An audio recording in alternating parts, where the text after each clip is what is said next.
Hello friends, mother cook চ্যানেলে সবাইকে স্বাগত। আজকে আমার রেসিপি পুর ভরা কাঁকরোল ভাজা, কাঁকরোল পোর। এই কাঁকরোল পোর বা পুর ভরা কাঁকরোল ভাজা আমি কিভাবে বানাই দেখতে থাকুন। তো এই কাঁকরোল পোর বানাবার জন্য দেখুন আমি এখানে 4টে কাঁকরোল নিয়ে নিয়েছি, ভালো করে ধুয়ে পরিষ্কার করে নিয়েছি। তো এই কাঁকরোলগুলোকে প্রথমে আমি দুদিকটা বোটাগুলো একটু কেটে নেব। কাঁকরোলের দুদিকের বোটাগুলো একটু কেটে নিলাম।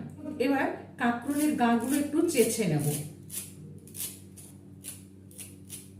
দেখুন কাঁকরোলের গাটা ভালো করে চেঁচে নিলাম। 4টে কাঁকরোলের গাগুলো আমি ভালো করে এইভাবে চেঁচে নিলাম। এবারে আমি হাফ করে কেটে নেব, মাঝে হাফ করে কাঁকরোলগুলোকে আমি কেটে নেব। দেখুন এইভাবে হাফ করে কেটে নিচ্ছি। 4টে কাঁকরোলকে আমি হাফ করে কেটে নিলাম। এবার আমি এই কাঁকরোলের ভেতর থেকে এই বীজগুলো বের করে নেব। চামচের উল্টো দিক দিয়ে আমি এই কাঁকরোলের বীজগুলো বের করে নিলাম, ভেতরের শাঁসটা বের করে নিলাম। প্রত্যেকটারই ভেতর থেকে আমি শাঁসগুলো বীজগুলো বের করে নিলাম। এবার দেখুন এখানে আমি একটা সসপ্যানে জল নিয়ে নিয়েছি, এর মধ্যে আমি কাঁকরোলগুলো দিয়ে দেবো আর হাফ চামচ মতো লবণ দিয়ে দিলাম, দিয়ে ভালো করে মিশিয়ে নেব। এবার আমি গ্যাসে চাপিয়ে হালকা করে একটু ভাপিয়ে নেব। একটা মিক্সির জার নিয়ে নিয়েছি। এবার আমি এখানে স্টাফিং এর জন্য নিয়ে নিয়েছি পোস্ত।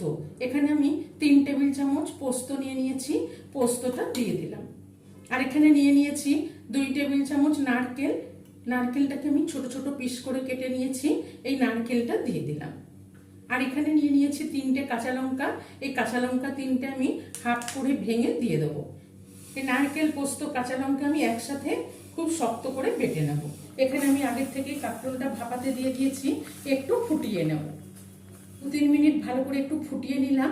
খুব বেশি ফুটিয়ে সেদ্ধ করব না, কেন কি বেশি সেদ্ধ হলে পুর ভরে ভাজা যাবে না। তো সেই জন্য আমি গ্যাসের ফ্লেমটা অফ করে দিলাম, দিয়ে আমি কাঁকরোলগুলো ছেঁকে নেব। হালকা ভাপানো হয়ে গেছে, হালকা একটু সেদ্ধ হয়ে গেছে। এবার আমি ভালো করে জলটা ঝরিয়ে নেব। এই কাঁকরোলগুলো ঠান্ডা হতে হতে আমি ততক্ষণে নারকেল পোস্তটা কাঁচা লঙ্কা দিয়ে বেটে নেব। নারকেল পোস্তটা ঘুরিয়ে নিলাম। দেখুন টাইট করে ঘুরিয়েছি, কেন কি পাতলা হয়ে গেলে স্টাফিংটা ভরতে অসুবিধা হবে, এই জন্য আমি এরকম টাইট করে ঘুরিয়ে নিয়েছি। আর পোস্ত নারকেলটাকে খুব বেশি মিহি পেস্ট করিনি, একটু জাস্ট দানা দানা আছে, এরকম ভাবে বেটে নিয়েছি। এবার এখানে একটা বাটি নিয়ে নিয়েছি, এর মধ্যে আমি পোস্ত নারকেল বাটাটা দিয়ে দেবো। আর এখানে দিয়ে দেবো স্বাদ মতো চিনি, আর স্বাদ মতো লবণ দিয়ে দিলাম। দিয়ে লবণ মিষ্টিটাকে ভালো করে মিশিয়ে নেব। লবণ মিষ্টিটা ভালো করে মিশিয়ে দিলাম।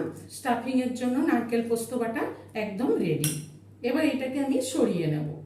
এবার এখানে আরেকটা বাটি নিয়ে নিয়েছি, এর মধ্যে দিয়ে দেব ময়দা। 2 চামচ মতো ময়দা দিয়ে দিলাম। আর এখানে হাফ চামচ মতো লবণ দিয়ে দিলাম, আর দিয়ে দেবো অল্প একটু গোলমরিচ গুঁড়ো, দিয়ে মিশিয়ে নেব। এবার অল্প অল্প জল দিয়ে ঘন ব্যাটার তৈরি করে নেব। একদম ভারী একটা ঘন ব্যাটার তৈরি করে নিলাম। আমি নারকেল পোস্তটাকে আরেকটু ভালো করে মিশিয়ে নেব, কেন কি চিনি আর লবণটা যাতে ভালোভাবে মিশে যায়। এবার এখানে আমি একটা কাঁকরোল ভাপানো নিয়ে নিয়েছি, এর মধ্যে আমি স্টাফিংটা ভরে দেব।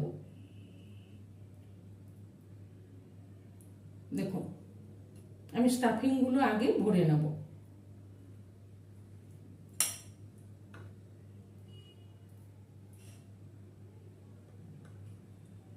দেখুন কাঁকরোলের ভেতর পুরটা ভরে নিলাম। এবার দেখুন গ্যাসে আমি আগের থেকে একটা কড়াই চাপিয়ে দিয়েছি গরম করার জন্য, আর এখানে এবার দিয়ে দেবো রিফাইন্ড অয়েল। তেলটা মোটামুটি গরম হয়ে গেছে, এই সময় আমি কাঁকরোলগুলোকে ছেড়ে দেবো। তো আমি এখানে একটা পিস নিয়ে নিয়েছি, আর উপর থেকে একটু ময়দার ব্যাটার আমি লাগিয়ে দেবো, নারকেল পোস্ত বাটাটা যাতে না বেরিয়ে আসে। ভালো করে আমি একটু স্টাফিং করে নেব। দেখুন তেলটা খুব সুন্দর গরম হয়ে গেছে। এবার আমি আস্তে করে এটা ছেড়ে দেবো। আবার এই উপরে আমি এইভাবে ময়দার ব্যাটারটা দিয়ে ভালো করে আমি লাগিয়ে নেব, দিয়ে আবার ছেড়ে দেব। গ্যাসের ফ্লেমটা আমি লো টু মিডিয়াম ফ্লেমে রেখেছি।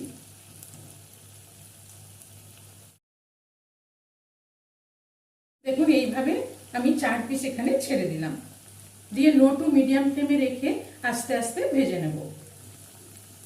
ওই পিঠটা একটু হালকা করে ভেজে নিলাম, এবার আস্তে করে উল্টে দেব।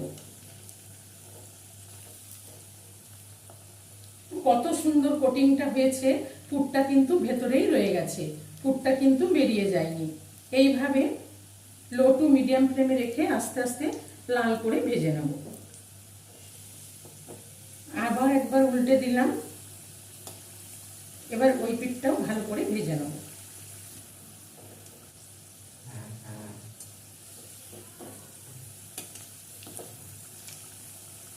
দুই দিকটাই উল্টে পাল্টে ব্রাউন করে ভেজে নিলাম, এবার উঠিয়ে নেব।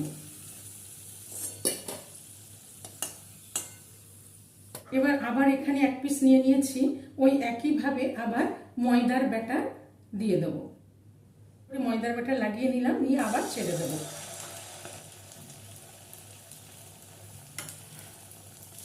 আমি কিন্তু উল্টো পিঠে লাগাইনি, পুরটা যাতে না বেরিয়ে আসে সেই জন্য ওই পিঠটাতেই লাগিয়েছি।